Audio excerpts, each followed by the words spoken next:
संगीतकार, अभिनेता, पार्श्वभाषक आणि निवेदक या तीनही भूमिकांना साजेसं असं नाव असणारं व्यक्तिमत्व म्हणजेच शंतनू ठेंगडे सर. नमस्कार सर, स्वागत आहे आपलं आजचं नमस्कार. स्पेशल पाहुणा. कसे आहात सर? मस्त.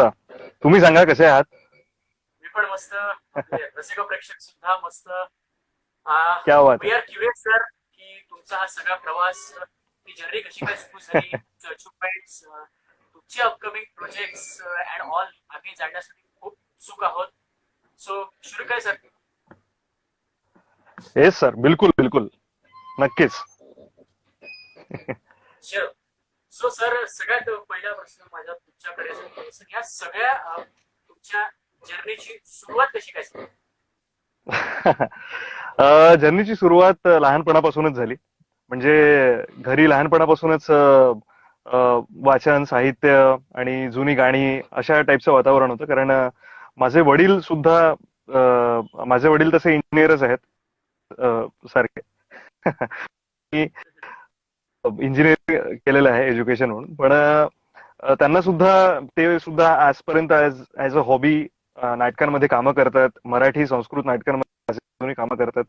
सो ते एक जे वातावरण होतं, म्हणजे असं म्हणायला हरकत नाही की मी रांगलो सुद्धा एका मेकअप टेबलवर. सो तिथून एक्सपोजर म्हणा किंवा ती सुरुवात झाली. आणि नंतर मग हळूहळू करत गोडी निर्माण झाली. म्हणजे मला असं वाटतं की 3 टप्प्यांमध्ये जर मी याला डिवाइड केलं, सुरुवात आणि नंतर मग आतापर्यंत, की तुम्ही जर माझ्या प्रायमरी स्कूलमध्ये जाऊन त्यांना विचाराल माझ्या नावाबद्दल, तर ते म्हणतील अच्छा अच्छा वो ड्रॉइंग वाला शंतनू. कारण तो काळ असा होता की ड्रॉइंग कॉम्पिटिशन इतक्या जास्त केल्या, आणि एकूणच आर्ट हा प्रकार जो होता तो तेव्हापासून जी सुरुवात झाली, ड्रॉइंग पेंटिंग असं झालं. नंतर मिडल स्कूलमध्ये म्हणजे आजी माझी विशारद झालेली आहे. सो तिने सुचवलं की यार याला गाण्याचा सेन्स आहे, याला कान आहे, हा सुरांची समज दिसते बुवा, तर त्याला एक फॉर्मल आपण क्लासिकल ट्रेनिंगला टाकू. तर मग मी क्लासिकल शिकलो, आणि पूर्ण तो जो मिडल स्कूल आणि हायस्कूलचा जो काळ होता गाण्याचे कॉम्पिटिशन्स नाही गेला. म्हणून झालं तर म्हणतील अच्छा वो गाण्यावाला. मग नंतर लाईफ जेव्हा सुरू झाली आणि शाळेत कन्सिस्टंटली नाट्य क्षेत्राकडे वळलो, आणि आता तर मजा येते, कारण वापर कळतो एक एक की आपल्या जे इतर कला आहेत त्या कशा पद्धतीने आपण त्याची सांगड घालून आपण नाटक हा प्रकार करू शकतो. आणि तिथेच पुढे जाण्याचा मनसुबा आहे आणि घोडदौड सुरू आहे. तर असं एक लहानपणापासून ची जी गोडी होती, जी सुरू होती, ऑब्झर्वेशन म्हणा किंवा इतर काही गोष्टी, तर तिथपासून तर आतापर्यंत अशी एक ब्रीफ जर्नी मी तुम्हाला सांगितली. सो एकंदरीत ह्या सगळ्या प्रवासाची सुरुवात एक घरातनं झाली असं सरांनी सांगितलं, तुम्ही सांगितलं. अगदीच अर्थातच अगदी. घरात साहित्य वगैरे वाचन हा सगळा प्रकार असायचा.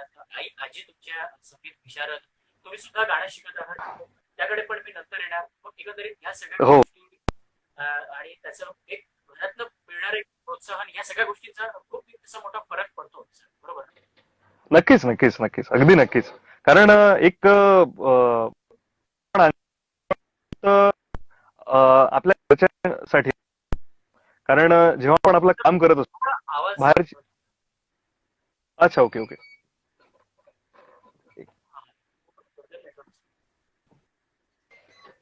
Hello, check.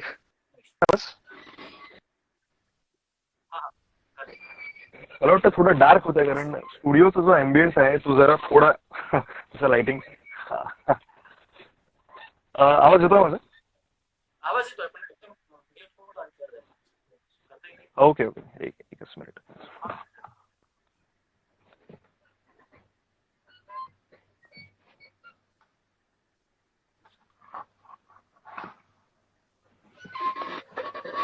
आता बेटर आहे आधीपेक्षा? येस, ठीक ओके. आहे. सो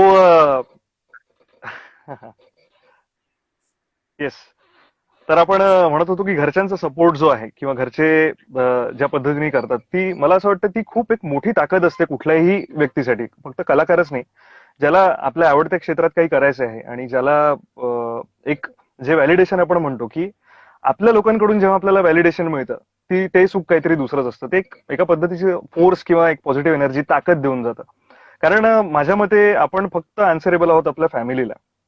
म्हणजे ही गोष्ट तितकीच खरी आहे की आपलं मित्रमंडळ आहे ते सुद्धा आपल्याला ऍडवाइस करत असतात. बरेचदा आपल्याला फॅमिली नको पण असते, आपलं मित्रमंडळी किंवा एका सेम फील्डचे लोक जे असतात त्यांचं आपण जास्त ऐकतो आणि ऐकायला सुद्धा पाहिजे. पण अल्टिमेटली आपण जे काम करतो, वाहवाही जो आहे, ज्यांना अभिमान वाटायला पाहिजे असं आपल्याला वाटतं, ती नेहमी फॅमिलीच असते. सो मला असं वाटतं की त्यांच्याकडून जर आपल्याला होल हार्टेडली सपोर्ट मिळत असेल तर आपली एक जबाबदारी हवी आपल्याला की आपल्या कामाच्या प्रती ऑनेस्ट आणि सिन्सिअर राहावं आणि आपलं काम त्यांना आपण अभिमानाने दाखवू शकलो पाहिजे. खरंच आपण घरच्यांना आपण ऍक्सेलेबल सगळ्या गोष्टींसाठी आणि खऱ्या अर्थानं वेगळी फॅमिली पूर्ण मोटिवेट एक सपोर्टिव्ह म्हणून तुमच्या फॅमिली पाठीशी कायम उभी आहे अजूनही.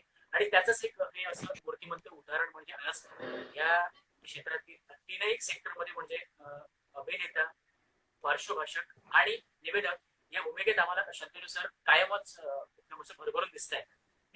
So thank you so much to your family. अरे बिलकुल. सर आता आपण बऱ्याच प्रश्नांवर तुमच्या सब्जेक्ट जर्नीवर इथे प्रश्न उत्तर तुम्हाला विचारणार आहेत. पुढे आता मला तुझ्या नक्कीच. क्षेत्राकडे जरा जायला आवडेल. हम्म, तुमची सर्वांनी हम्म. गाजलेली एक शॉर्ट फिल्म होती जिचं नाव आहे ब्लाइंड स्पॉट. त्या शॉर्ट हो फिल्म मध्ये हो. तुम्हाला भूमिकेत बघितलं गेलं. प्रेक्षक हो, हा. शॉर्ट फिल्म तुम्ही खूप डोक्यावर उचलली. रसिक प्रेक्षकांना शंतनू सर शॉर्ट फिल्म खूप आवडली. रसिक प्रेक्षकांना मी सांगू इच्छितो की प्रेक्षक हो, ही शॉर्ट फिल्म एका शॉर्ट फिल्म फेस्टिवल मध्ये सिलेक्ट होते आणि या शॉर्ट फिल्मला एक नाही, दोन नाही, तीन नाही तर तब्बल 12 नामांकन मिळतात. Sir I am very curious about your short film blind spot. की काय आहे ब्लाइंड स्पॉट आणि त्यामागची कहाणी सर? कहाणी मजेशीर आहे. म्हणजे पिक्चरची कहाणी सुद्धा मजेशीर आहे, तो एक भाग झाला. पण त्याचं म्हणजे मला अपॉर्च्युनिटी कशी मिळाली ते सुद्धा एक त्याच्या मागे पण एक स्टोरी आहे मजेशीर. मी कॅम्पस मधून सिलेक्ट झालो होतो आणि मला जॉब लागला होता नवी मुंबईला. एका रेप्युटेड सोबत आयटी कंपनी सोबत जॉब करत होतो आणि टिपिकल एक प्रोफेशनल सारखी माझी लाईफ ऑफकोर्स झाली की सकाळी जायचं, रात्री यायचं. आणि मुंबईचं ट्रॅव्हलिंग तर आपल्याला सगळ्यांना माहिती आहे की एका ठिकाणी जायला आपल्याला 2, 2.5, 3 तास कसे निघून जातात आपल्याला कळतच नाही. सो असं झालं होतं आणि नंतर मी फायनली मग डिसाईड केलं की ऑप्ट आउट करायला, की बा आपण आपल्याकडे वेळ आहे, आपण आजमावू शकतो, एक्सपेरिमेंट करू शकतो. घरच्यांना तेच तसंच विश्वासात घेऊन मी मग या क्षेत्राकडे परत वळलो. पण आता डाऊट आणि डिफिकल्टी ही होती की गॅप गेली होती मध्ये. ज्या लोकांशी मी कनेक्शन मध्ये होतो त्यांची कामं मला माहिती नव्हती, टच मध्ये नव्हतो. आणि या आपल्या क्षेत्रामध्ये नेटवर्किंग आणि कॉन्टॅक्ट खूप जास्त एक महत्वाचा भाग प्ले करतो. सो म्हणून परत कसं रिझ्यूम करायचं किंवा परत कसं वळून ती कामं करायची की ज्याला आपण सोडलं किंवा ज्याच्यात आपला खरंच जीव आहे.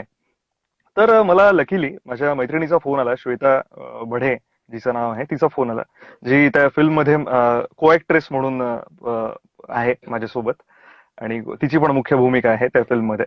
सो आम्ही 2014 मध्ये एक शॉर्ट प्ले केला होता याच आणि हीच थीम होती जी शॉर्ट फिल्म आपण बघितली आहे. तर एक आमचा एक ओळखीचा एक मित्र आहे, म्हणजे तिच्या ओळखीचा एक मित्र होता जो NRI होता आणि त्याला इंडियामध्ये एक आपलं अस्तित्व निर्माण करायचं होतं आणि स्वतःची शॉर्ट फिल्म बनवायची होती. So he was in search of खूप साऱ्या कल्पना आणि कन्सेप्ट आणि तो पाहत होता. तर हिनी जस्ट एक बोलता बोलताच सजेशन होतं ते की अरे आमच्याकडे ब्लाइंड स्पॉट म्हणून एक कल्पना आहे, तर हे शक्य होईल का? तर त्यांनी विचारलं पूर्ण जी स्टोरी होती आणि ती, आणि त्याला खूप आवडलं. मग आता रोल कोण करणार? मग बरेचसे विषय आले. बरेच मराठीतले गाजलेले अभिनेते पण आपण घेऊ शकतो. बजेटिंग आपलं त्या पॉइंट ऑफ व्ह्यूनी बऱ्यापैकी आहे, सो आपण ती एक रिस्क घेऊ शकतो.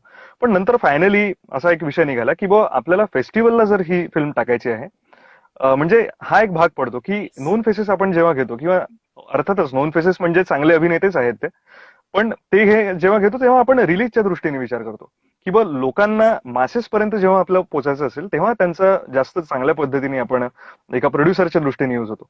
पण याचा पर्पज होतं की फेस्टिवल्सला टाकणं, कारण एक फिल्म मेकर म्हणून त्या व्यक्तीला आपलं अस्तित्व निर्माण करायचं होतं. सो आम्ही ऑलरेडी नाटक केलं असल्यामुळे 2000 ही जी गोष्ट सुरू आहे ती 2016च्या एंडची आहे आणि 14 मध्येच आमचं नाटक होऊन गेलेलं होतं. तर तिने मला सजेस्ट केलं की बा या पोराचं काम तुम्ही पहा आणि यांनी काही काही इतरही शॉर्ट फिल्म्स छोट्या छोट्या केलेल्या आहेत तर पहा. आणि ही या नाटकाची सुद्धा जी क्लिपिंग होती ती पाहिली, त्याला आवडली ती. आणि माझ्या आयुष्यातली सगळ्यात मोठ्या स्केलची म्हणेल मी, इन्क्लुडिंग सगळंच जे काही इक्विपमेंट्स वापरण्यात आले होते, जो काही क्रू मी बघितला, 50 लोक कॅमेऱ्याच्या मागे तुम्हाला बघतात आहेत आणि तुम्हाला जेव्हा शॉट द्यायचा असतो तेव्हा तो जो थरकाप उडतो किंवा जे शिवरिंग होतं किंवा ते जे फिलिंग असतं की ही सगळी मंडळी आता आपल्यासाठी थांबलेली आहेत, मी जर डायलॉग डिलिव्हर नाही केला व्यवस्थित तर शेड्यूल डिले होणार, हे जे फिलिंग असतं तर ते मी तिथे अनुभवलं. पण जितकी भीती म्हणा किंवा जितकं हे तितकं मोटिवेशन होतं की यार चला यार, ही इतकी मोठी अपॉर्च्युनिटी जर आपल्याला मिळाली तर याला आपण करून दाखवू. आणि निश्चितच पूर्ण टीमनी खूपच म्हणजे काय म्हणतात त्याला लागून काम केलं आणि एक गोल ओरिएंटेड काम केलं आणि त्याचे रिझल्ट आता आम्हाला मिळाले. आणि खरंच म्हणजे रसिक प्रेक्षकांचे, जजिंग ज्युरीचे, पॅनेलचे जे काही आम्हाला कमेंट्स आले त्यांचे मी या माध्यमातून आभार मानू इच्छितो की आमचा हा प्रयत्न इतका त्यांनी गोड मानला आणि आम्हाला बक्षिसं सुद्धा दिलीत. So thank you very much. आणि सॉरी सॉरी. हा, नाही नाही, शुअर शुअर. फिल्मची स्टोरी म्हणायला गेलं तर त्या धाटणीच्या फिल्म्स त्याच्यानंतर आल्या. अनफॉर्च्युनेटली आम्ही ती जी फिल्म होती ती विमिओ प्लॅटफॉर्मवर अपलोड केलेली आहे, सगळ्यांसाठी ती अवेलेबल आहे. विमिओवर ती तुम्ही सर्च केली ब्लाइंड स्पॉट नावाने तर तुम्ही पाहू शकता ती फिल्म.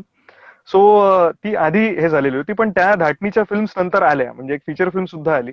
एका ब्लाइंड माणसावर ही फिल्म होती की जो खरं तर ब्लाइंड आहे की नाही आहे, तो प्रिटेंड करतोय की तो ब्लाइंड आहे. सेल्समन असतो तो.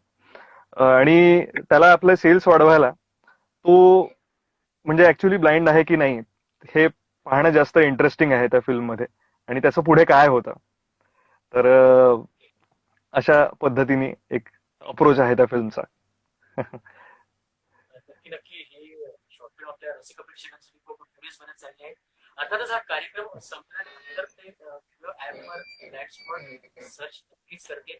So congratulation to black spot team and you also sir. तुमचं काम थँक्यू सो सुद्धा मच. थँक्यू. लोकांना आवडतं आणि आपले प्रेक्षक नक्कीच थँक्यू. होतील. पुढे खूप प्रश्न आहेत. आणखी तुमचा प्रवास मला जाणून घ्यायचा आहे. बरेच आपले मित्र मंडळी जुळायला सुरुवात झाली. Once again welcome all. जरा सोबत गप्पा मारायचं आहेत. तर सर पुढे आता इकडे जायचं असेल तर आता मला एवढे वर्ष तुमच्या या क्षेत्राचे झालेले आहेत, यामधला हा, थोडा तुमच्या आयुष्यात गेला अविस्मरणीय क्षण, ज्याला आपण मेमोरेबल मुवमेंट म्हणतो, असा जो कुठला आपल्यासोबत प्लीज शेअर करा. बिलकुल बिलकुल अगदी. आणि फॉर्च्युनेटली तो आता रिसेंटलीच मला अनुभवायला मिळाला असा जो क्षण आहे तो. असे तर भरपूर आहेत ऍक्च्युली, पण लेटेस्ट वाला जो मला आता आठवतो आहे, मला एक सौभाग्याची गोष्ट माझ्यासाठी होती की कट्यार काळजात घुसली सारखी इतकी मोठी संहिता, त्याचं नाटक ऍडव्होकेट भानुदास कुलकर्णी नागपूरचे, त्यांनी मी म्हणेल की शिवधनुष्य उचललं पेलण्याचा हा जो प्रयत्न केला आणि प्रेक्षकांनी इतकं ते उचलून धरलं. कारण आता आधी नाटकांच्या माध्यमातून मातब्बर जे कलाकार आहेत त्यांच्या कामांच्या माध्यमातून आजही गाणी तर अजरामर आहेतच आणि आता फिल्मच्या माध्यमातून यंगस्टर्स पर्यंत सुद्धा ही संहिता पोहोचलेली आहे आणि त्याचा जो रीच आहे तो इतका वाढलेला आहे आणि त्याच्या मागचा क्रेज लोकांचा की त्याच्या संदर्भातली गाण्याची सुद्धा कार्यक्रम असतात, लोक येतात. तर आम्ही नाटक असा एक मिळून कार्यक्रम होता, म्हणजे टोटली नाटकच केलेलं होतं. पण असा त्याचा कन्सेप्ट होता की गायक मंडळी जी होती ती सुद्धा लाईव्ह तिथे बसून गाणार. म्हणजे गाण्याचा जर प्रसंग असेल किंवा गाण्याच्या ओळी जिथे आल्या, गायक तिथे लाईव्ह गाय, आम्ही तिथे लाईव्ह लिप रेकॉर्ड करायचं काहीच तिथे हे नव्हतं आणि आम्हाला त्याच पद्धतीने करावे लागले या नाटकाच्या. तो कम्प्लीट नाटक आम्ही सादर केलं, त्याला एक तासात आणि त्यात एक चांगली गोष्ट म्हणजे खास भूमिका करायची ऑपॉर्च्युनिटी त्यात. सो एक मोठा एक चॅलेंज होता एवढा मोठा रोल घेणं, स्वीकारणं आणि त्याला करणं. कारण माझ्या एका वयाच्या मुलाला 70 पर्यंतच्या एका गृहस्थाचं एक कॅरेक्टर मिळतं आणि ते कॅरेक्टर इतकं सगळ्यांना जवळचं आहे, तो अजून एक चॅलेंज की याला मी न्याय देता आला पाहिजे मला या कॅरेक्टरला. आणि सगळ्यांना ऑफकोर्स जे कोणी पाहतात ते त्यांना माहिती असेलच. तर माझा जो क्षण होता, तो जो मोमेंट होता, नाटक पूर्ण संपलं. नाटक खूप लोकांना आवडलं आणि सगळ्यांनी वाहवाही केली. आणि सगळ्यात शेवटी माझं नाव कॉल आउट करण्यात आलं कर्टन कॉलच्या वेळेला, की आणि खासाहेबांच्या भूमिकेत शंतनू ठेंगडे. आणि सगळ्यांनी स्टँडिंग ओवेशन दिलं आणि टाळ्या वाजवल्या. पूर्ण ऑडिटोरियम 1500 लोकांचं, वसंतराव देशपांडे सभागृह आमचं नागपूरचं, त्यात पूर्ण लोक उभे आणि साधारणपणे 1 मिनिटं न थांबणाऱ्या त्या टाळ्या. आणि मी समोर येऊन फक्त नमस्कार केला. डोळ्यात पाणी होतं माझ्या आणि सगळ्यांना अभिवादन केलं सगळ्यांचं, की थँक्यू म्हणून. आणि गुडघ्यावर बसलो, स्टेजवर माथा टेकला आणि नमस्कार केला.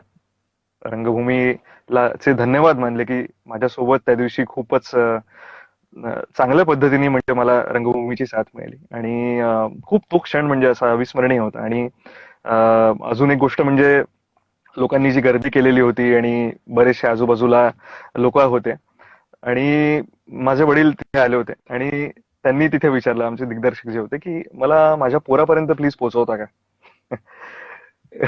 तो तो एक सेलिब्रिटी फील वेगळा होता. तो जो एक क्षण होता. आणि नंतर ते आले आणि एक 1 मिनिटं घट्ट आम्ही दोघांनी मिठी मारली आणि त्यांनी माझ्याकडे पाहिलं आणि म्हटलं, की भेटू म्हणे घरी. बस तेवढंच ते बोलू शकले. आणि खरंच म्हणजे तो एक क्षण खूपच अविस्मरणीय क्षण होता खरंच. म्हणजे अजूनही आठवत होतं, म्हणजे अगदी मी इमोशनल होतो. खूप महत्वाचा आणि खऱ्या अर्थानं आयुष्यातला तुमचा हा महत्वाचा क्षण. कटार काळजात घुसले एक अजरामर एक कलाकृती. अजरामर त्याचा एक भाग प्रश्नच नाही, प्रश्नच नाही. सुंदररीत्या खासाहेब हे संपूर्ण कॅरेक्टर तुम्ही उभं करताय. जे खासाहेब कॅरेक्टर करल्यानंतर ती कल्पनाच करणं एक वेगळी गोष्ट आहे आणि ते कॅरेक्टर करताना एक त्याचा एक सखोल अभ्यास, त्यांची अगदी गाण्याची अगदी पद्धत वैयक्तिक एक शैली वेगळी, ह्या सगळ्या गोष्टींची एक प्रॅक्टिस करत असताना एक वेगळ्या प्रकारचं प्रोसेसिंग आपल्यावर होतं. बरोबर ना? नक्कीच नक्कीच नक्कीच प्रेशर नक्कीच होतं. कारण लोकांना माहिती असणारं कॅरेक्टर आहे. असं अशी कुठली गोष्ट नाही की मी नव्याने काहीतरी करतोय म्हणा किंवा हे.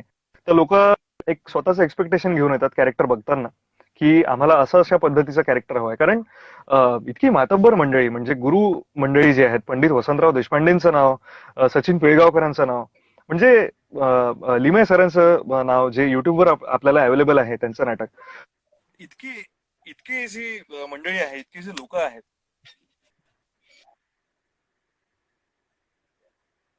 हॅलो हॅलो हा आवाज. हा हा बोला ना सर. हा येतोय आवाज. हा हा ओके. सो मी सांगत होतो की इतक्या मोठमोठ्या लोकांनी कामं करून ठेवलेली आहेत आणि म्हणून ते एक प्रेशर होतं की यार, कारण दोनच गोष्टी होत्या. मी असं कुठल्या तरी दोरीवर चालतो आहे असं मला ते फिलिंग येत होतं, की पडणार तर अगदीच खाली पडणार आणि चालणार तर मग पार करून जाणार. अशी ते होती की असं मधला किंवा असा काही परफॉर्मन्स त्याचा काही स्कोपच नसतोच म्हणजे कुठल्या आर्टिस्टला. सो चॅलेंज होतं, पण 2 महिन्याचं चे अथक परिश्रम, मी तर म्हणेन पूर्ण टीमचे. कारण नाटक म्हटलं की हे वर्कचा गेम असतो, ही महत्वाची रिॲक्शन असते. सो कम्प्लीट टीमनी सांभाळून घेतलं आणि बाकी सुद्धा ऍक्सेप्टन्स जो दिला माझ्या कॅरेक्टरला आणि प्रेक्षकांचा प्रतिसाद जो होता, त्यांच्यासाठी जे मायबाप आपले देव आहेत प्रेक्षक, तर त्यांनी सुद्धा ज्या पद्धतीने रिसीव्ह केलं ते कॅरेक्टर, खरंच म्हणजे. आणि लॉकडाऊन होता म्हणून, नाहीतर 2 प्रयोग लागले होते आणि ते अनफॉर्च्युनेटली लॉकडाऊनमुळे कॅन्सल झाले. अमरावतीला सुद्धा मी येणार होतो, भेट देणार होतो, प्रयोग घेऊन येणार होतो आणि चंद्रपूरचा सुद्धा प्रयोग ठरलेला होता. नक्कीच नक्कीच अगदी मी प्रॉमिस करतो की आमची पूर्ण टीम येणार आणि आपल्याला एंटरटेन करणार, पुन्हा एकदा तो अनुभव देणार. आणि त्यासोबतच मला हे मेन्शन करायला आवडेल की रसिका जोशी, अनिरुद्ध जोशी यांसारखे गायक कलाकार सुद्धा त्या प्रयोगाचा भाग होते. आणि ती सुद्धा एक आनंदाची गोष्ट मला सगळ्यांना होती की अनिरुद्ध जोशी माझ्यासाठी जे गाणे होते ते त्यांनी गायलेले होते. सो तो एक दुसरा ऍडेड चॅलेंज होता, की कारण क्लासिकलच्या शास्त्रीयची ती बैठक असते कुठलं पण अशा संगीत नाटकातलं जे गाणं असतं, आणि एकदा गायक मूड मध्ये आला की मग आलाप, ताना आणि ऑडियन्सची वाहवा आणि ते व्हायलाच हवं. पण कलाकार म्हणून ज्या फॉर्मॅटमध्ये मी प्ले करत होतो, सो ते मॅच करणं, लिप मॅच करणं लाईव्ह मध्ये, तर तो एक खूप चॅलेंज होता. पण तिथे खरं तर अशा गोष्टी ज्या आहेत की माझं जे काही मी गाण्याची तालीम घेतलेली होती, भले मी प्रॅक्टिसमध्ये नव्हतो, रियाजात नव्हतो, पण जे माहिती होतं की हा आता नेक्स्ट काय होऊ शकेल किंवा काय कुठली आलाप किंवा तान होऊ शकेल, त्या अनुषंगाने मी ते दिलं होतं. आणि ते सुद्धा त्याची सुद्धा वेगळ्याने तारीफ झाली आमच्या सगळ्या कलाकारांचीच, की लिप मॅच सुद्धा खूप छान झालं होतं.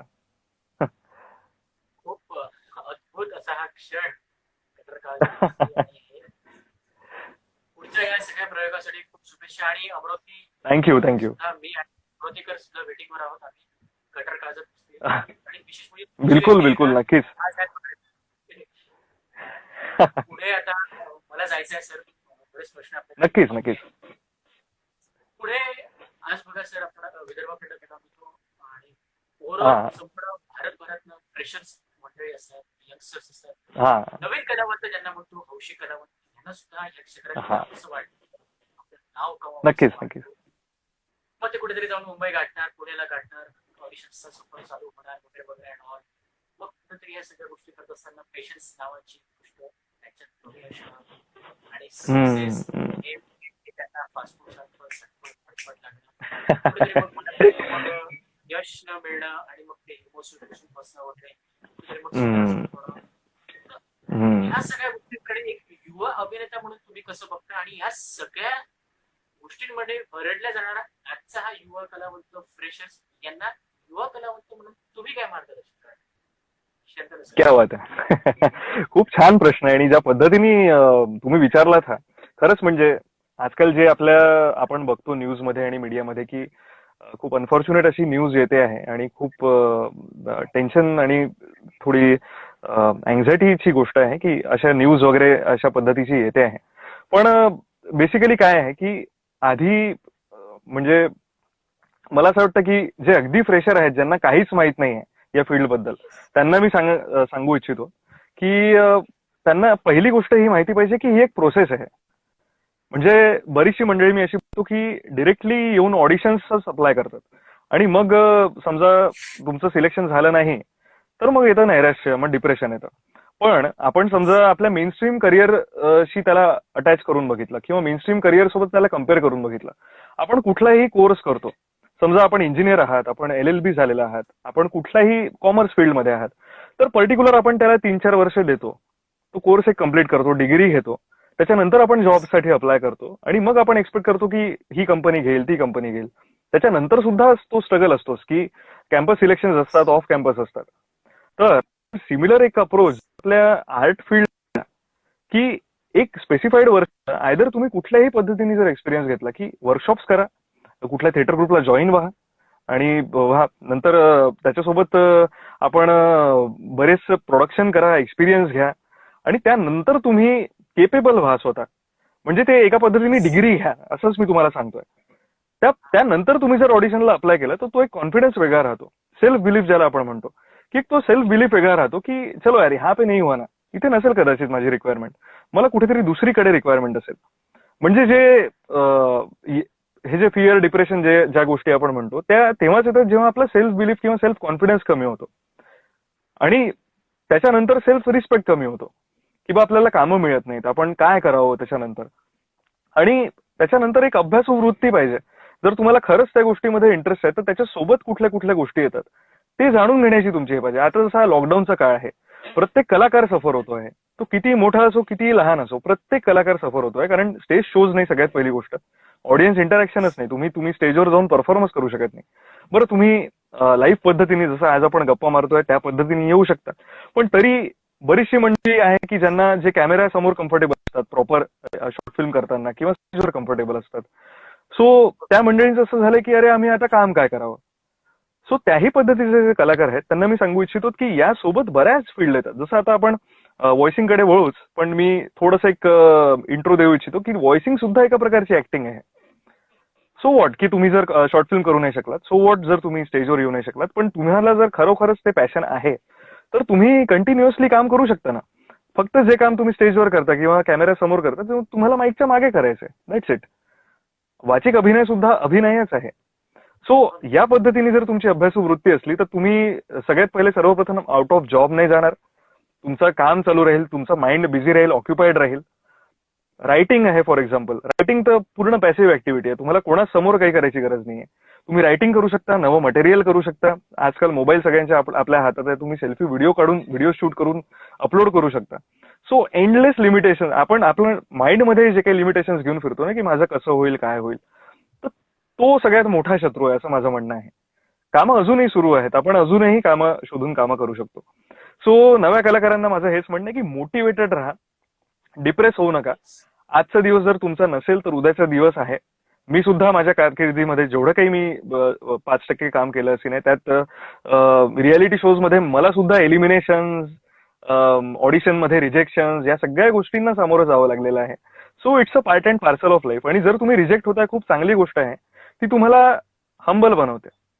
कोणीतरी तुम्हाला जर नाही म्हणत, तुम्ही त्यांनी बनता. तुम्ही खूप सक्सेसफुल होता तर तुम्ही जमिनीवर राहता, तुम्हाला त्याचं सुद्धा एवढं अप्रूप राहत नाही की मला एवढं सक्सेस मिळालं वगैरे. तुम्ही नवं काम तेवढ्याच सचोटीने करता आणि तेवढ्याच कन्स्ट्रक्टिव्हली करता. सो सगळ्यात पहिले सेल्फ स्किल्सवर लक्ष द्या. फक्त असं अंधाधुंद पद्धतीने ऑडिशनला जाण्याचा प्रयत्न करू नका, कारण त्यांनी खूप कमी चान्सेस आहेत. एकदा चान्स तुम्हाला मिळाला तरी सर्वायवल तुमचं होणं खरंच कठीण आहे, कारण कॉम्पिटिशन सगळ्याच फील्डमध्ये खूप आहे. तो सेल्फ कॅपेबिलिटी घेऊन, काहीतरी नवं घेऊन आणि मल्टिपल स्किल्स तुमच्याकडे जर असले तर तुमचं मार्केट राहतं. या सगळ्या गोष्टींचा विचार करून तुम्ही मार्केटमध्ये उतरा आणि मग मजा पहा. एकानंतर एक कसे तुम्हाला लोक भेटतात आणि त्या पद्धतीने छान काम करतात.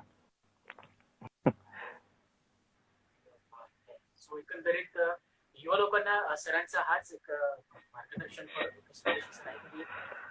पर्टिक्युलर कम्प्लीट एखाद्या फील्डमध्ये तुम्ही कुठली फील्ड म्हणा असं कुठल्या फील्डमध्ये तुम्ही काम करत असाल तर त्याचं एक स्पेशल अभ्यास, स्पेशल तुम्ही जवळ ठेवा आणि त्या क्षेत्रात तुम्ही मल्टीटास्क राहिलंच. आपल्या क्षेत्राचं म्हणायचं कम्प्लीट ऍक्टिंग आहे, ऍक्टिंग नाही तर रायटिंग आहे, एक स्वतंत्र माध्यम आहे, बरोबर ना?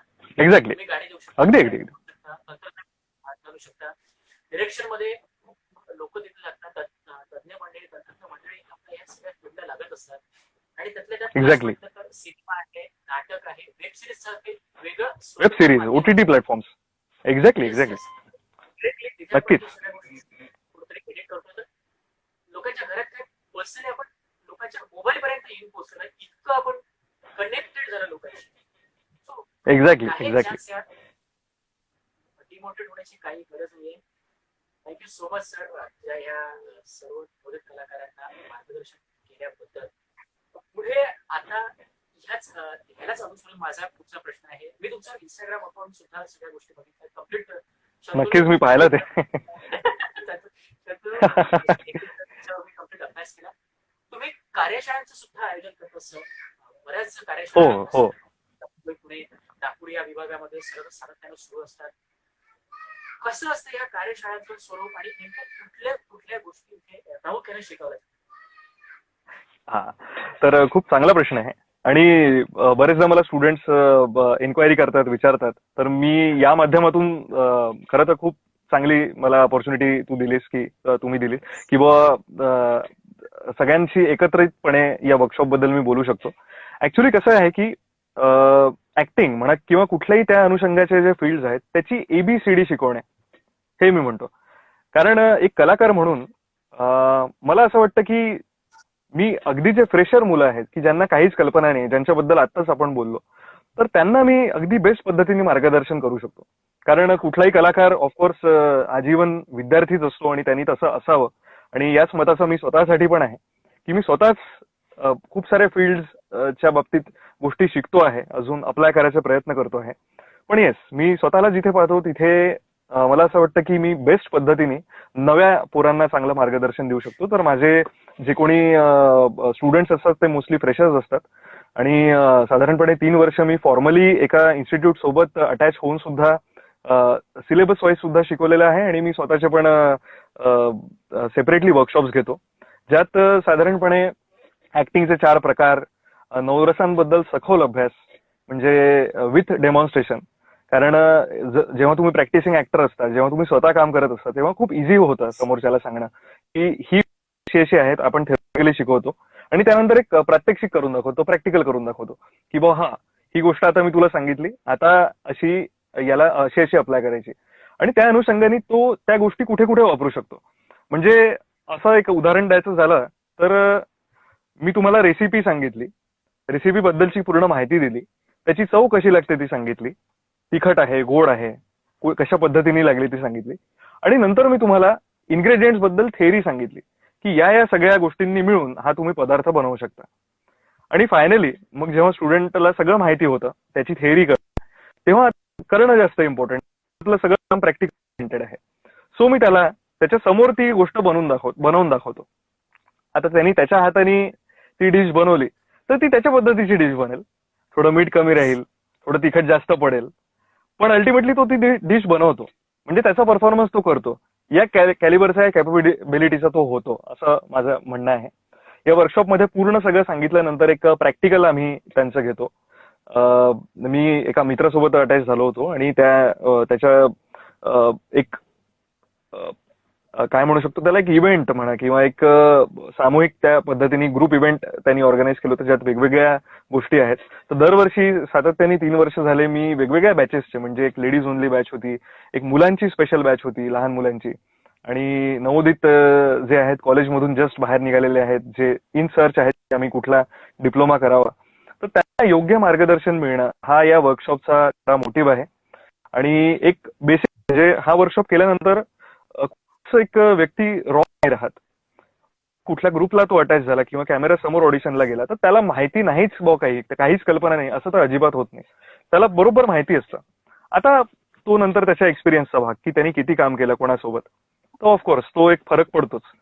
पण योग्य रस्त्यावर त्याला आणून देणं की बा हा रस्ता तू पकड, हा ट्रॅक पकड, त्याच्या इन्क्लिनेशन त्याच्या कॅपेबिलिटीच्या हिशोबाने, हे टार्गेट त्या वर्कशॉपचं आहे. अनेक कार्यशाळा मी आज बघतो, काही कार्यशाळांचा भागही होतो. अच्छा. खऱ्या अर्थानं सखोल अभ्यास या सगळ्या गोष्टींचा काय असतो, नवरसाचा अभ्यास, आणि बिलकुल खऱ्या अर्थानं तुमच्या या कार्यशाळेचं स्वरूप अत्यंत चांगलं असं मी म्हणणार. पुढे असं काही कार्यशाळा वगैरे जर कुठे ऑर्गनाईज होत असेल, मला डेफिनेटली नागपूर जवळ पडतं तर नक्की सांगा सर. मी नक्की बिलकुल नक्कीच युअर मोस्ट वेलकम. माझ्यावर त्याचा खूप हे पडणार, परिणाम चांगला होणार त्यावर नक्कीच.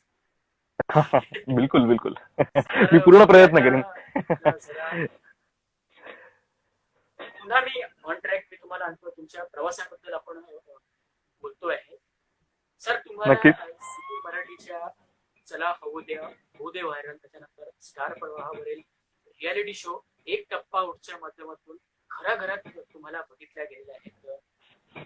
विशेष मध्ये मी तुम्हाला एक टप्पा आउट बद्दल बोलेन, कारण एक टप्पा आउट म्हटल्यानंतर माइंड ब्लोईंग असं तुमचं इथे परफॉर्मन्स. विशेष करून प्रामुख्याने एक टप्पा आउट बद्दल बोलण्याचं झालं तर कॉमेडीचे 3 मोठे दिग्गज बादशांसमोर परफॉर्मन्स करतानाचे अनुभव मला सांगा, आणि सगळी एनर्जी वगैरे सगळी कुठून आणत होता सर तुम्ही?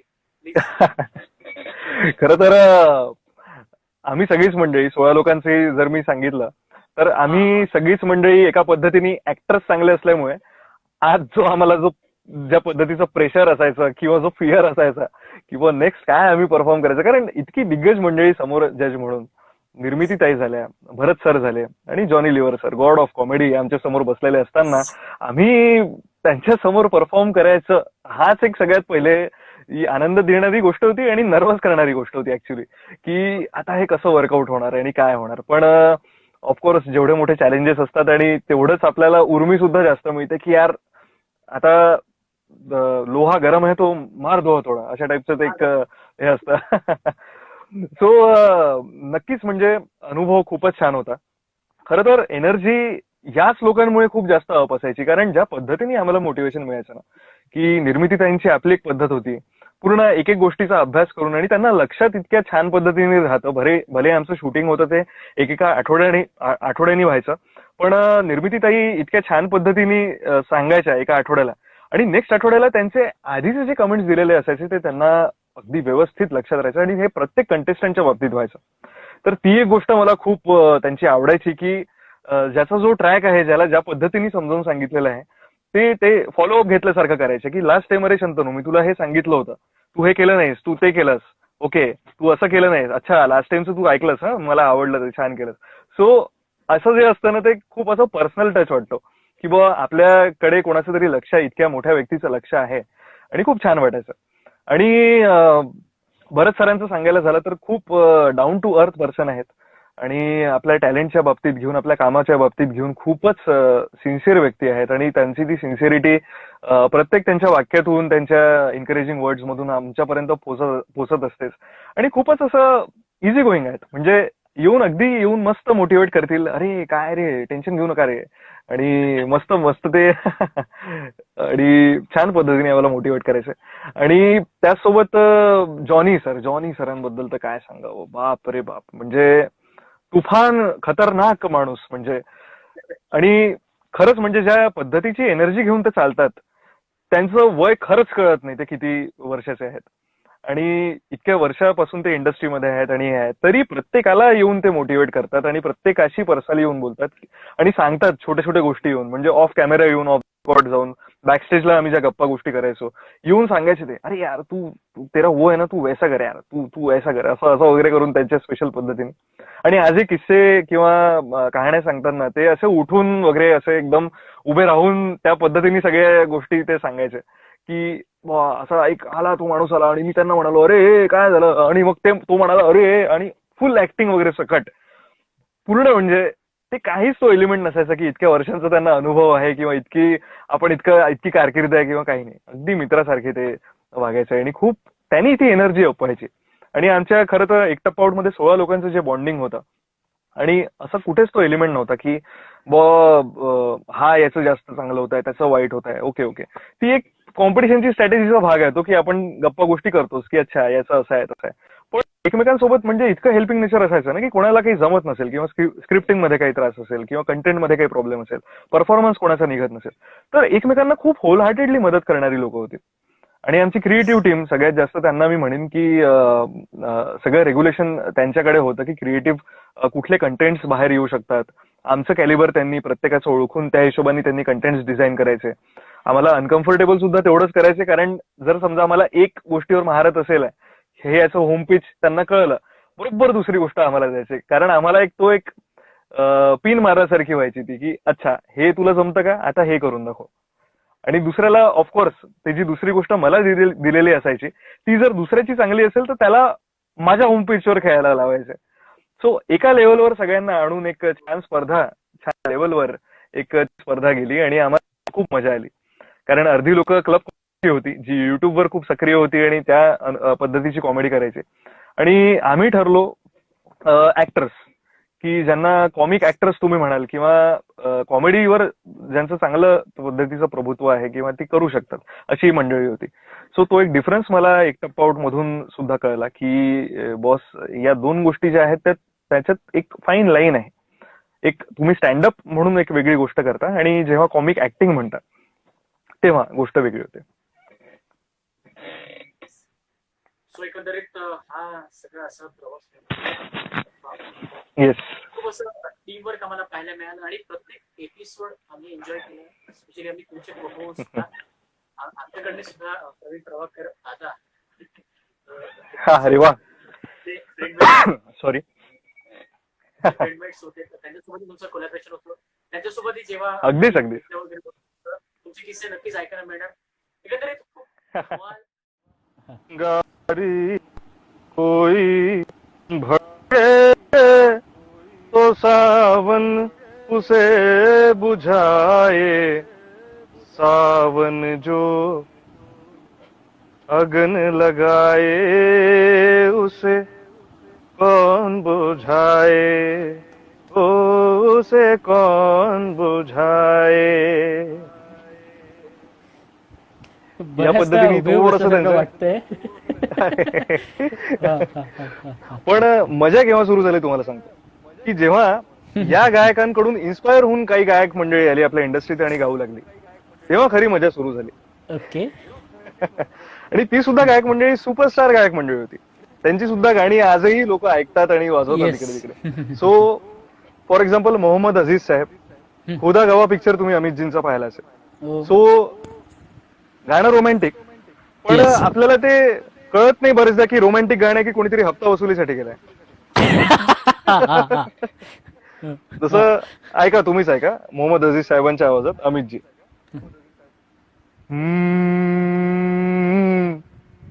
तो मुझे कबूल, मैं तुझे कबूल, इस बात का गवा खुदा. कसला त्रास आहे ऐकायला मला खरंच कळत नाही. खंडणी मागायला जातोय की काय? खुदा गवा, खुदा गवा. आणि त्याच्यानंतर खरं ते फिलिंग आहे खंडणी मागण्याचं. ओ कोई गुलाम येस. क्या हो पाया, इश्क के बगैर जिंदगी गुनाह.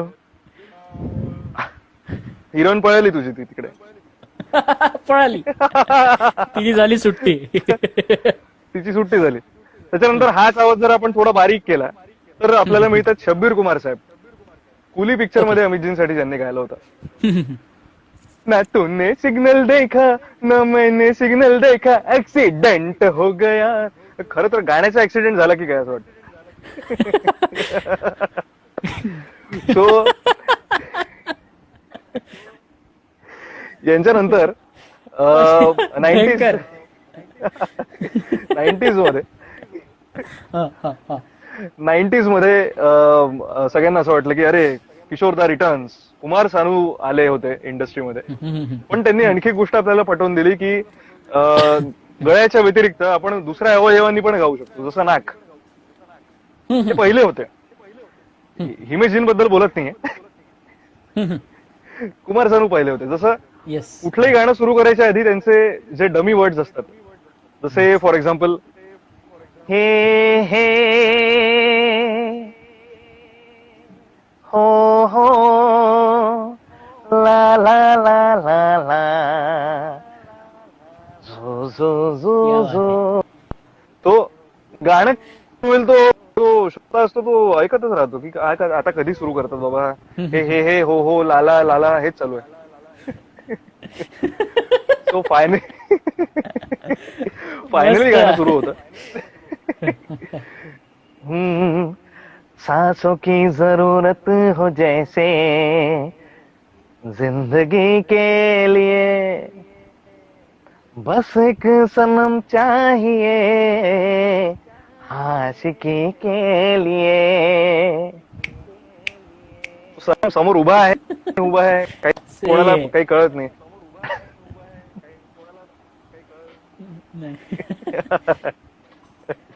त्यानंतर यांचं जे कॉम्पिटिटर होते सगळं. थँक्यू. त्यानंतर यांचे कॉम्पिटिटर होते, यांचे मित्र उदित नारायण साहेब. त्यांची एक त्यांच्याबद्दलचं एक विशेष ऑब्झर्वेशन आहे माझं की गाणं कुठल्याही गतीत सुरू असो, कुठल्याही स्पीड मध्ये सुरू असो, उदित नारायण साहेब आपल्या स्पीड मध्ये आपल्या मूड नुसार गाणार.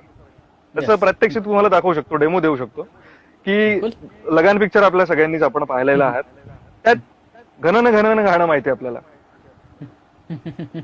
सो पूर्ण कोरस एका स्पीडने गातो आणि उदित नारायण साहेबांपुढे जेव्हा ती त्यांची ओळ सुरू होते तेव्हा काय होतं बघा. घनन घिर घिर हाय बदरा, घन घन घोर खारे छाय बदरा, घनन धमक धमक गुंज बदरा के डंके, चमक चमक देखो बिजुरिया चमके. अरे मन धडकाय बदरवा, मन धडकाय बदरवा, मन धडकाय बदरवा. काल मेघा पाणी तो. म्हणजे एवढ्या वेळात कोरस म्हणतो की सर आम्ही स्टुडिओची चावी तुमच्याकडे देतो, तुम्ही सांभाळून घ्या, तुम्ही सांभाळून घ्या, जितकं घ्यायचं तितकं घ्या. आम्ही जातो, आम्ही नाश्ता चहा वगैरे सगळं करून रिटर्न येतो. तोवर तुम्ही गातच असाल ही आमची खात्री आहे. हे सगळ्या व्हेरिएशन्स मध्ये हे आहे असं आणखी आहे. येस बिलकुल. त्याच्यानंतर अदनान सामी साहेब, असं वाटतं आपल्याला की सकाळी कोणीतरी जबरदस्ती त्यांना सकाळी 5, 5:30, 6ला त्यांना स्टुडिओमध्ये बोलवलंय रेकॉर्डिंग करायला आणि त्यांची इच्छा नाही, कारण त्यांच्या गाण्यातून आपल्याला ते दिसतं. तसं हं. तुम्ही रुक जाओ, आसमां उठ जाए, तेरा चेहरा. जाऊ दे यार, मी जातो घरी सगळं. सो अशा पद्धतीने. आणि सगळ्यात शेवटी आताची मी म्हणेन की जेव्हा दिल की धडकन, अरिजित सिंग साहेब, त्यांचं एक विशेष पद्धत आहे. म्हणजे त्यांचं अनुकरण करताना सुद्धा मला डाऊट येतो की मलाच दमायचा त्रास होईल की काय. इतका हवेचा आणि इतका फिलिंग्सचा तो वापर असतो. जसं आपल्या सगळ्यांचंच आवडतं एक, हम तेरे बिन अब रह नहीं सकते, तेरे बिना क्या वजूद मेरा, तुझसे जुदा गर हो जाएंगे तो खुद से हो जाएंगे जुदा. बरं, नंतरचा प्रॉब्लेम हा आहे, आता हवेचं तर इतकं झालं, समोरच्या व्यक्तीला झोपायचा प्रयत्न करतोय की उठवायचा प्रयत्न करतोय ते खरंच कळत नाही. याचं एक्झाम्पल द्यायचं म्हणजे, अब तुम हो, अब तुम हो, जिंदगी अब तुम ही हो, चैन. अरे समोरचं घाबरून, अरे बाबा मी व्यवस्थित बसलोय. एकदम मी व्यवस्थित बसलो आहे. झोपलेला तू डेफिनेटली यार, जागा तू होईल. व्यवस्थित गाणं गा, मी व्यवस्थित ऐकतो, कशाला प्रॉब्लेम करायचा ना.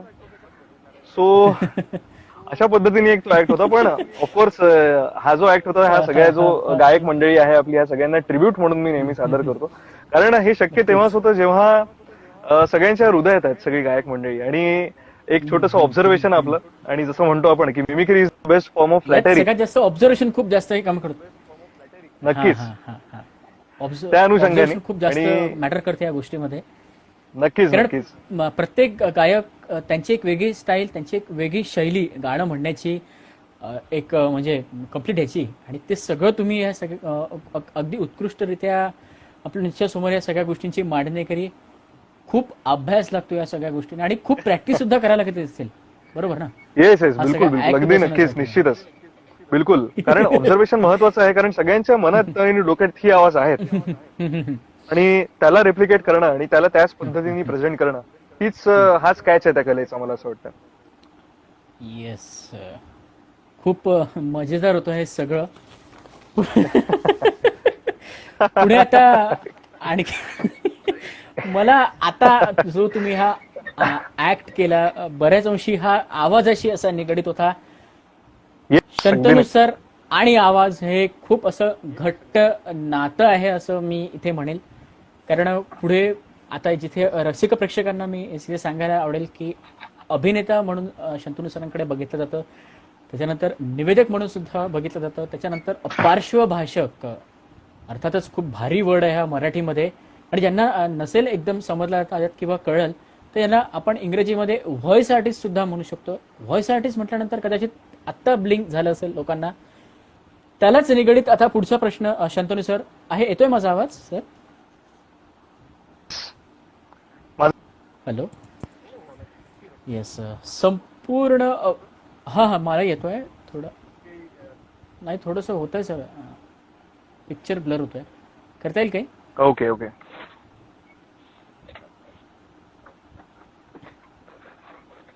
ऍक्च्युली मी सध्या स्टुडिओमध्ये बसलो असल्यामुळे इथे लाईटचा सोर्स त्या हिशोबाने अँबियन्स आहे.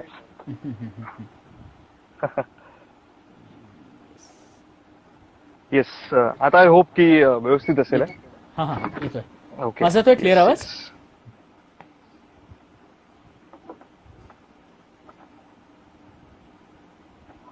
ओके. हा, तुम्ही प्रश्न विचारू Yes, शकता, sir. काहीच प्रॉब्लेम नाही. ओके. तर शंतनू सर, संपूर्ण भारतात आज एक प्रसिद्ध वर्ल्ड व्हॉइस आर्टिस्ट म्हणून एक वेगळी ओळख मिळत आहे. त्यात तुम्ही अनेक ऑडिओ प्लेबुक्स असेल, ॲनिमेटेड सिरीज असेल, अगदी आता नामांकित म्हटलं तर बायजूस सारख्या एज्युकेशनल लर्निंग ॲप्सच्या काही व्हिडिओजना पण तुमचा आवाज आहे. सो आम्हाला आवडेल ऐकायला की हे सगळं प्रकार काय असतो आणि हे सगळं आवाजाचं क्षेत्र आणि व्हिडिओज यामागे सगळं कशा प्रकारे काम चालतं सांगा ना. ऍक्च्युली व्हॉइस आर्टिस्ट ज्याला आपण म्हणतो, हे क्षेत्र आता मला असं वाटतं की एक बूमिंग क्षेत्र आहे. आपण राजरोजपणे म्हणजे आपले जे काही आजूबाजूचे एक्झाम्पल्स असतात, जसं आपण ऍड फिल्म्स पाहतो, आपण डॉक्युमेंटरीज ऐकतो, आपण आता तुम्हाला संध्याकाळी तुम्ही कुठलंही चॅनल लावलं तर साऊथच्या फिल्म्स लागलेल्या असतात. तर त्यात आपण सगळे जे डबिंग केलेलं ऐकतो की आपल्याला हिंदीमध्ये सगळं उपलब्ध असतं, किंवा हॉलिवूडच्या फिल्म्स आपण पाहतो थिएटरमध्ये हिंदीमध्ये. तर ही जी सगळी कामं आहेत, इव्हन अॅनिमेशन्सला जे असतं, एक्झाम्पल आपले डोरेमॉन, पिकाचू, मोटू पतलू किंवा कुठले पण अॅनिमेशन्स आहेत, या सगळ्यालाच गरज असते एका व्हॉइस आर्टिस्टची किंवा डबिंग आर्टिस्टची. आणि यात सुद्धा वेगवेगळ्या स्ट्रीम्स आहेत. जसं आपण ऍक्टिंग मध्ये वेगवेगळं म्हणतो की जसं theatre acting, camera acting, short films मध्ये ऍक्टिंग, असे वेगवेगळे जशा फील्ड्स आहेत, तशा व्हॉइस ऍक्टिंगच्या सुद्धा वेगवेगळ्या विधा आहेत किंवा ब्रांचेस आहेत असं म्हणायला हरकत नाही. जसं तुम्ही कुठल्या डॉक्युमेंटरी, हे जे सगळे मी एक्झाम्पल्स दिले, तर त्याचंच एक उदाहरण होतं एका पद्धतीने की किती ब्रांचेस मध्ये कामं चालतात. सो मला सुद्धा आनंद होतो जेव्हा मी अशा एका फील्डमध्ये कार्यरत असतो की ज्याच्यात माझा आवाजाचा उपयोग एका प्रॉडक्टसाठी होतो, आणि ती जी छाप पडते एका समोरच्या माणसावर त्या आवाजाची, तर त्या अनुषंगाने आणि त्या फील्डशी रिलेटेड मी आहे, ज्यात सुद्धा ऍक्टिंगचा एक मोठा भाग आहे. सो हे एक संक्षिप्त रूपात मी त्या फील्डची तुम्हाला माहिती दिली की की या पद्धतीने ते हे होते सगळं चालतं. सो मग आता ॲनिमेटेड फिल्म्स वगैरे या सगळ्या गोष्टींना आवाज वगैरे कसं चालतो आहे असं काम सांग ना जरा डिटेलमध्ये. ओके. कसं असतं की क्लायंट एक असतो आपला की त्याच्याकडे त्याचं प्रोडक्ट रेडी असतं. फॉर एक्झाम्पल जसं तुम्हाला बायजूस बद्दल एक एक्झाम्पल देऊ. बायजूस आता रिजनल लँग्वेजेस मध्ये सुद्धा अवेलेबल होणार आहे लोकांना, आणि नुकतंच मी मराठीचं डबिंग आता रॅपअप केलं बायजूस साठीचं. बायजूस ई लर्निंग ऍप, ज्यांना कोणाला माहिती नसेल, की एक ई लर्निंग अप्लिकेशन आहे की ज्याच्यात ट्रेनर जो असतो त्याचे व्हिडिओज अवेलेबल आहेत वेगवेगळ्या सब्जेक्ट्सवर. स्कूलचे आपले जे सब्जेक्ट्स आहेत, बायोलॉजी, फिजिक्स आणि बाकी इतर सब्जेक्ट्सवर, मॅथमॅटिक्सवर, आणि त्यांचे इन्फोग्राफिक खूप छान पद्धतीने समजवलेले असे त्यांचे व्हिडिओज असतात. आणि अँकर स्वतः सुद्धा तिकडे असतो, त्याचे व्हॉइस ओव्हर सुद्धा असतात जिथे जिथे एक्सप्लेनेशन रिक्वायर्ड असतात. या सगळ्याला अनुसरून, या सगळ्याला धरून एक असा आर्टिस्ट रिक्वायर्ड असतो तिथे व्हॉइसिंग करायला, की जो डबिंग सुद्धा त्याच पद्धतीने करू शकेल की ज्या पद्धतीने तो व्यक्ती बोललेला आहे, फक्त दुसऱ्या भाषेत,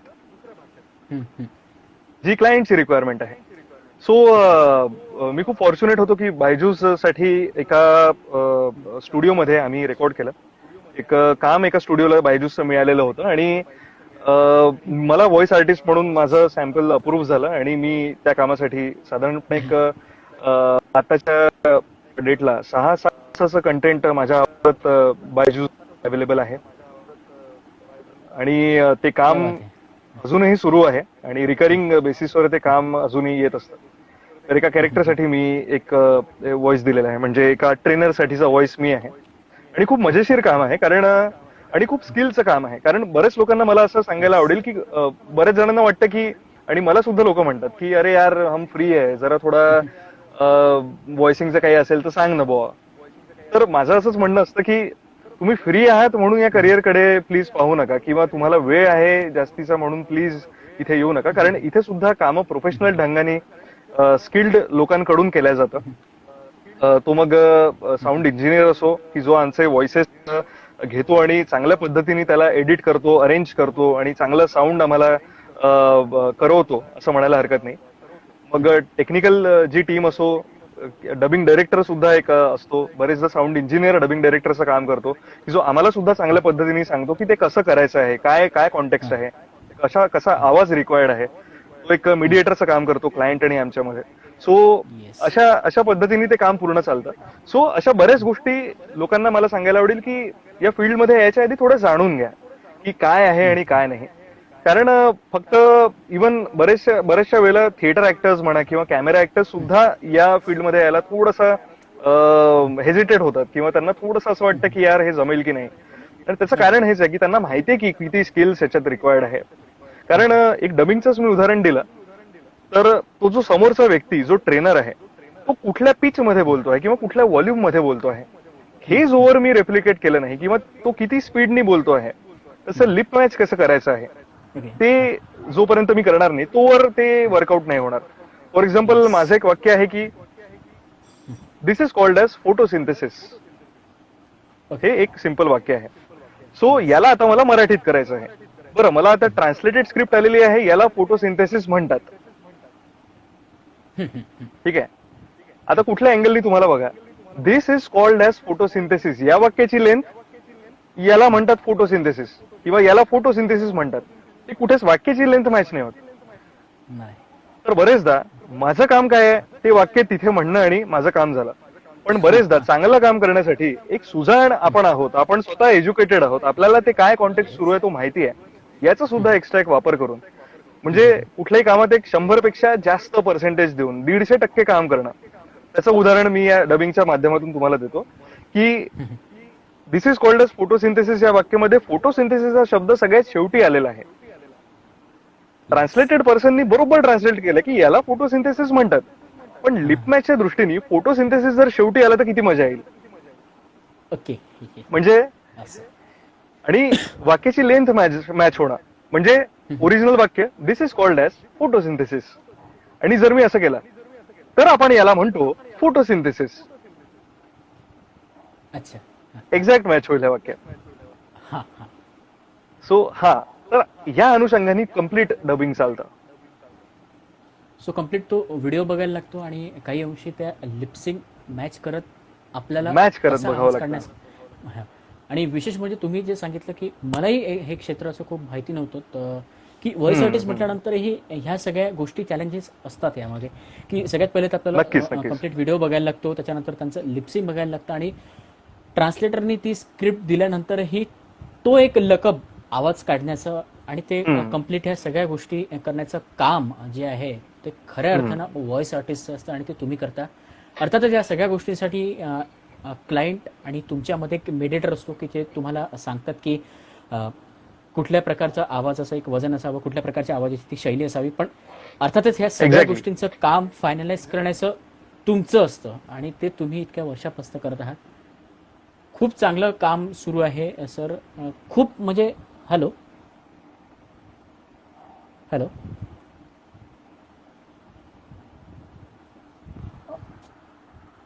हॅलो सर. हा येस. काही नेटवर्क इश्यू आहे. नेटवर्क इश्यू होतोय. हॅलो. हां ठीक येतोय आवाज. हा yes yes clear clear. Yes.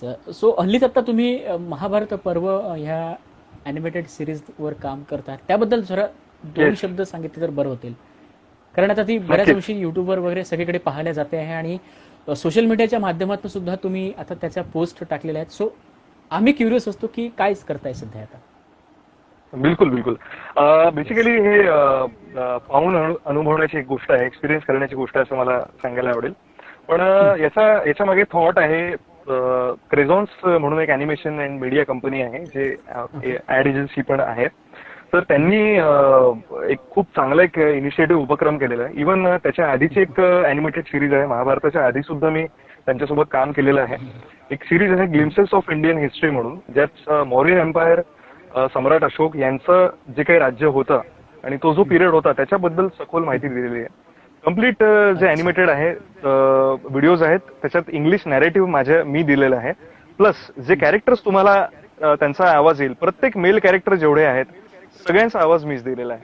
मग तो छोटासा शिपाई असो, मंत्री असो, संत्री असो, पंडित कोणी असो आणि स्वतः इतकी जी मोठी मंडळी आहेत की सम्राट अशोक म्हणा, ऐतिहासिक जे फिगर्स आहेत त्यांचे सुद्धा आवाज मीच दिलेले आहेत.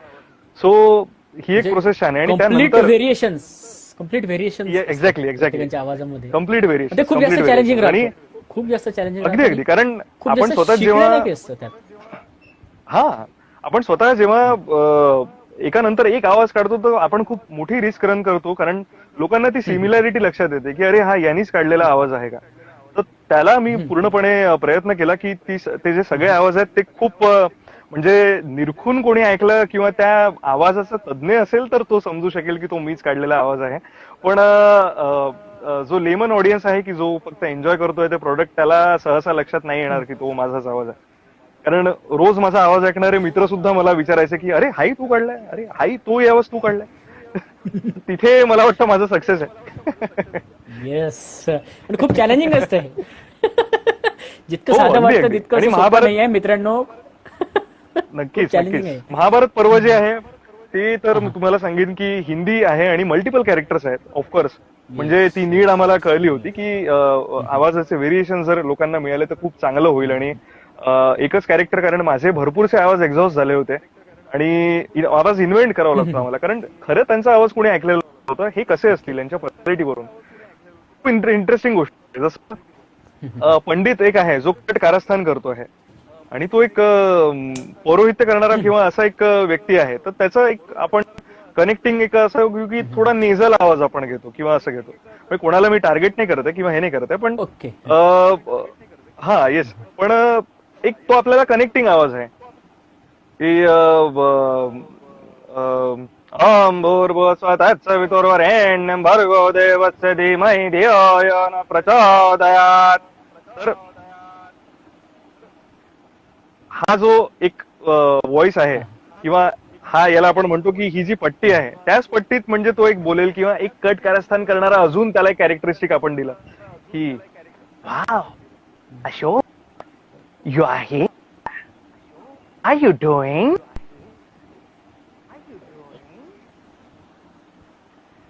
या पद्धतीचं एक कॅरेक्टर आहे ते. ओके.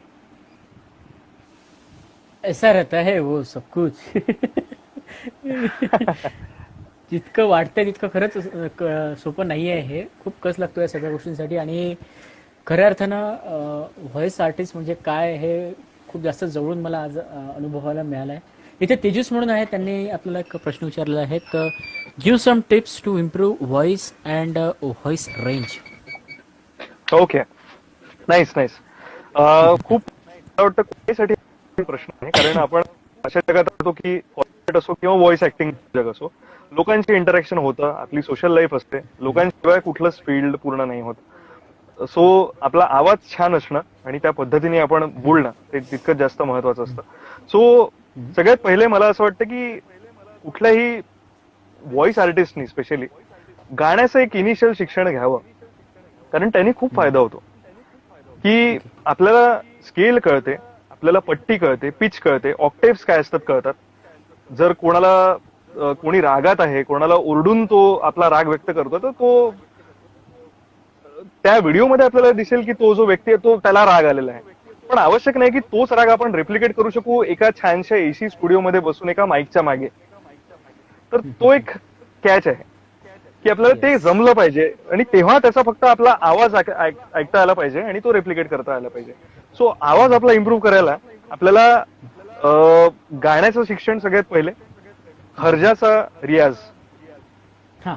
जेवढा आपण आपल्याला असं वाटतं ना की जेवढा आपण आपल्याला वरती रेंज न्यायची आहे आवाजाची, तर आपण जेवढं वरती वरती गायलो किंवा ओरडलो किंवा हाय पिच मध्ये गाण्याचा प्रयत्न केला तर आपली रेंज वाढेल.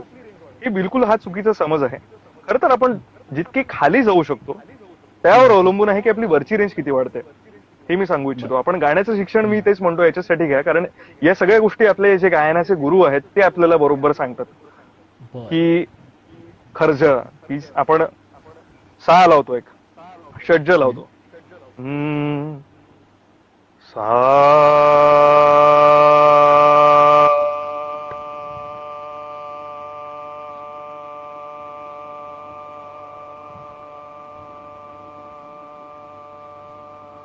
हे याच्यानंतरही अजून मी अर्धा मिनिट करू शकतो. तर क्या बात आहे. आवाज न हलू देता तुम्ही एक संध, एक सूर न हलता, न श्वास घेता किंवा श्वासाची सुद्धा व्हेरिएशन्स न होता तुम्ही ते केलं पाहिजे. दुसरी गोष्ट, तुम्हाला कुठलाही व्हॉइस आर्टिस्ट एक अनुभवी जो आहे तो सांगेल आहे की ब्रीदिंगची टेक्निक, कारण आपला आवाज म्हणजे एक आपली ब्रीद असते, आपला श्वास असतो. सो आपण नेहमी श्वास घेतो सोडतो, घेतो सोडतो, आपण ती फास्ट प्रक्रिया होते. सो जेव्हा आपण कुठलं गायनाची गोष्ट करतोय किंवा जेव्हा आपण आवाजाचा वापर करतोय तर डायफ्रामॅटिक ब्रीदिंग ज्याला आपण म्हणतो की येस. आवाज आपल्या डायफ्रम मध्ये पोटाच्या बाजूला ऍब्डोमेन आणि पोटाच्या साईडला ती हवा गेली तर ते एक नॉर्मल ब्रीदिंग आहे. आपण लंग्सचं खूप महत्व सांगतो जे की आहे लंग्स मध्ये आपण जेव्हा एक्सरसाइज करतो तेव्हा ब्रीदिंग करणं किंवा प्राणायामच्या वेळेला जे काही टेक्निक्स असतात तेव्हा ते ठीक आहे. पण तुम्ही लहान बाळाला पण बघाल ना तर त्याचं पोट हलतं जेव्हा तो श्वास घेतो. त्याला कोणी सांगितलं नाही श्वास कसा घ्यायचा. ती नॅचरल नैसर्गिक प्रक्रियेचं प्रत्येक व्यक्ती प्रत्येक लिव्हिंग बिंग श्वास घेतो आणि त्याचं पोट हलतं. तर त्या पोटात तुम्ही किती श्वास साठवू शकता त्यावर तुमचा आवाज तुमचं प्रोजेक्शन अवलंबून आहे. आणि आताच्या काळात तर मी म्हणेन की ही टेक्निक तुम्हाला वापरलीच पाहिजे की श्वास तुम्ही किती जास्त स्वतःकडे ठेवू शकता कारण बाहेर पॅन्डेमिक आहे आणि ही एक्सरसाइज खूप महत्वाची झालेली आहे व्हॉइसिंग साठी सुद्धा. कारण प्रोजेक्शन बघा तुम्हाला एक प्रोजेक्शन आहे की थोडस जरा जास्त होतं इथे. असं एकंदरीत आहे. Yes. So complete voice artist म्हटल्यानंतर कशा प्रकारे काम चालतं, आवाजाची लकब, कुठल्या कुठल्या गोष्टींचा आपण विशेष करून सूचना घ्यायला पाहिजेत आणि ह्याचंही एक वेगळं एक टेक्निकल हे राहतं की नेमकं व्हॉइस काढताना त्या सगळ्या गोष्टींचा अभ्यास करायला लागतो, व्हिडिओज बघणं, मेडरच्या सूचना पाळणं आणि एक आपली ती स्टाईल आवाज काढण्याची, या सगळ्या गोष्टी ह्यामध्ये येतात. Exactly. आणि तुम्ही ते करत आहेत तर thank you so much sir once again ह्याही गोष्टींबद्दल आमच्या रसिक प्रेक्षकांना आणि स्पेशली मला गाईड केल्याबद्दल. पुढे आता आणखी थोडेसेच प्रश्न बिलकुल, बाकी मी आहेत. शिकतोच हां, येस येस येस.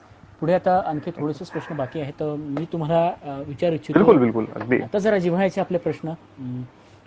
तुम्ही स्पेशली आता नागपूरकडनं बिलॉंग करता आणि नागपूर म्हटल्यानंतर एक विशिष्ट खाद्य संस्कृती नागपूरला लाभलेली आहे. तर पुढे आता मग शूटिंग असेल मग किंवा मित्रांसोबत हँगआउट चिलआउट करायला तुम्ही बाहेर फिरत असाल तर कुठली कुठली नागपूरमधली फूड्स तुम्ही स्पेशली ट्राय करता आणि प्लीज सांगा ना आम्हाला की नागपूरमध्ये काय काय स्पेशल आहे.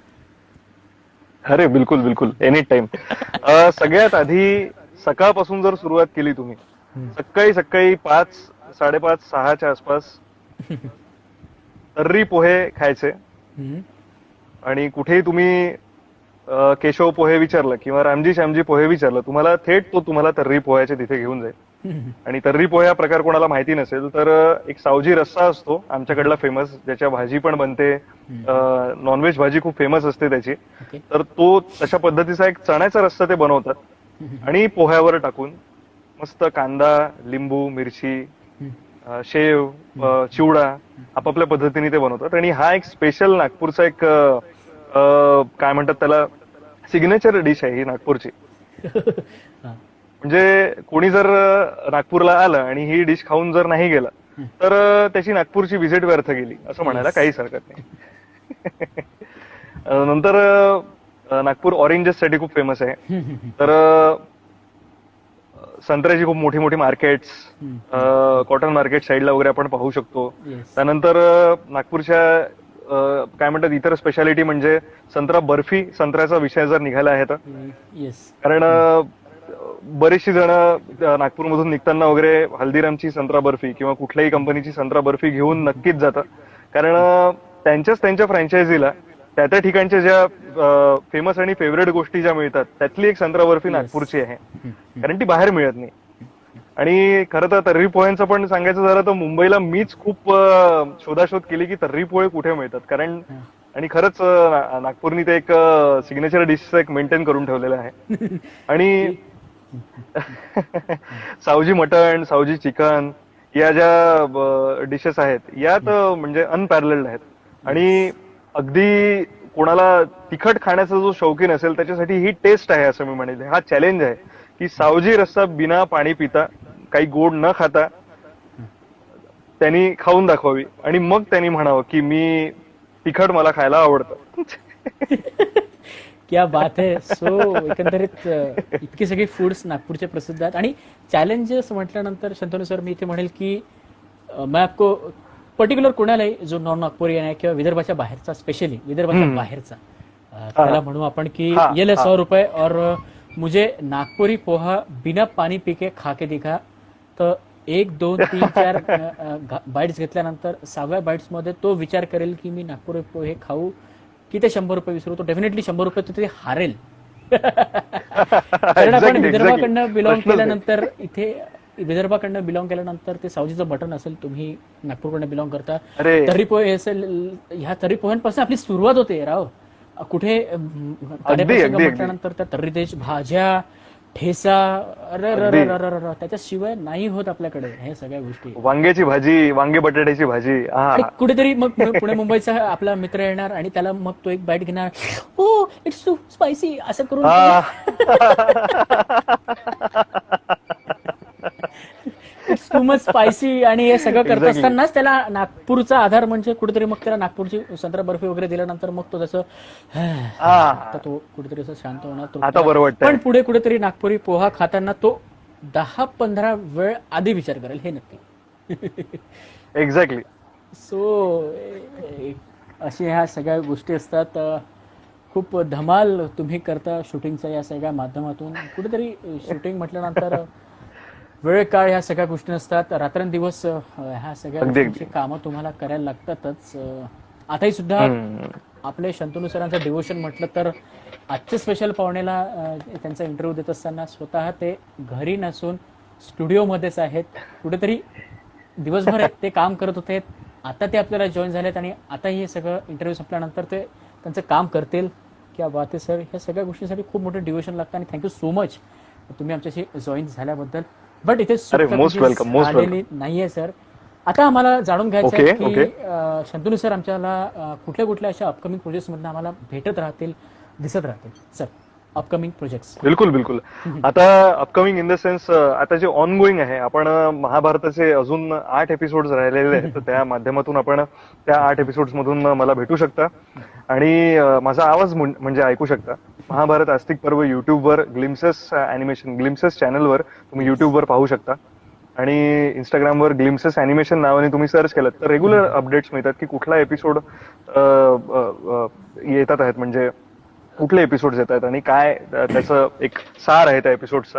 ओके. आणि त्याचसोबत बायजूस बद्दल आपण गोष्ट केली तर बायजूस आता प्रोसेसमध्ये आहे आणि लवकरच आपल्याला ई लर्निंगच्या माध्यमातून आपल्या मोबाईल फोन्सवर ई लर्निंग व्हिडिओच्या द्वारे माझा आवाज तुम्ही ऐकू शकता.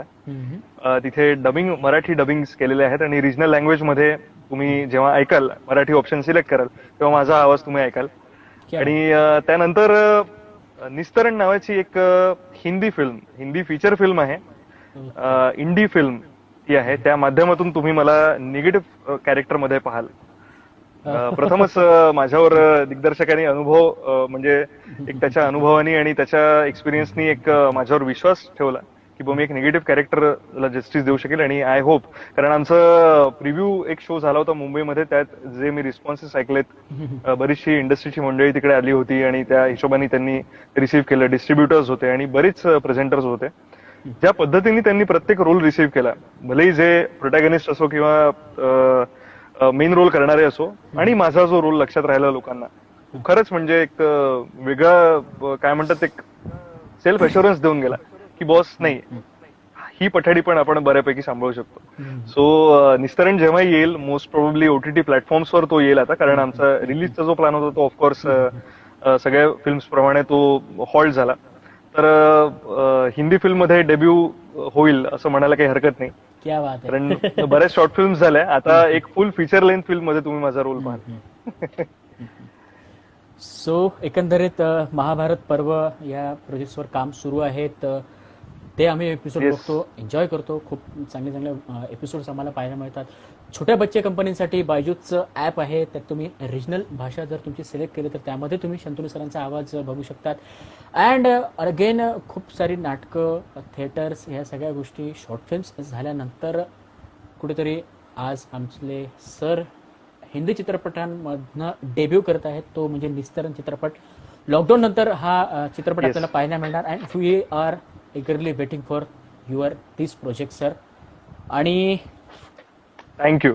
खूप खूप शुभेच्छा सर तुम्हाला, तुमच्या ह्या सगळ्या पुढच्या वाटचालीसाठी. तुम्ही इथे आलात या कार्यक्रमामध्ये आणि आमच्या रसिक प्रेक्षकांना, नवीन कलाकारांना त्यांच्या पुढच्या वाटचालीसाठी त्यांना मार्गदर्शन केलं. व्हॉइस आर्टिस्ट म्हणजे काय ते खऱ्या अर्थानं मलाही नव्हतं माहिती, आणि व्हॉइस आर्टिस्ट म्हटल्यानंतर ते काम कशा प्रकारे होतं हे आमच्या रसिक प्रेक्षकांना पटवून दिलं, त्याबद्दल खूप खूप धन्यवाद. सो आता जाता जाता अर्थातच माझ्यासाठी महत्वाचा प्रश्न, कसं वाटलं आजचं स्पेशलमध्ये हा. येऊन तुम्हाला?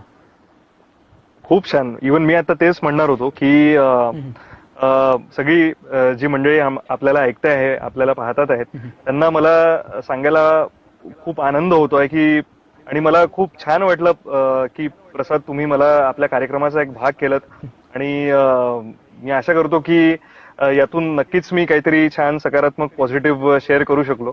Yes. आणि खूप इंटरव्ह्यूज वगैरे दिलेले आहेत, पण खूप छान पद्धतीने एक इंटरव्ह्यू जेव्हा कंडक्ट होतो आणि तो समोर इवन ज्यांचा इंटरव्ह्यू घेतला जातो त्यांना सुद्धा लक्षात राहतो, आणि त्यातला आजचा हा इंटरव्ह्यू आहे असं मला वाटतं. कारण थँक्यू. खूप खेळीमेळीच्या वातावरणात आणि इतके या काळामध्ये इलेक्ट्रॉनिक डिव्हायसेसचे जे प्रॉब्लेम होतात, टेक्निकल इश्यूज होतात, नेटवर्क इश्यूज होतात, त्या सगळ्याला क्रॉस करून आपण ज्या पद्धतीने हा इंटरव्ह्यू पुढे नेला, येस. तर नक्कीच मला असं वाटतं की आपलं जी फ्रिक्वेन्सी आहे किंवा बॉन्डिंग आहे, इंटरॅक्शन आहे, ते जास्त महत्वाचं ठरलं आणि ते Yes, जास्त व्हॅल्युएबल ठरलं या सगळ्या गोष्टींपुढे. सो थँक्यू सो मच प्रसाद तुम्हाला, की या छानशा आजचे स्पेशल पाहुणे हा जो कार्यक्रम आहे त्याचा मला भाग बनवला.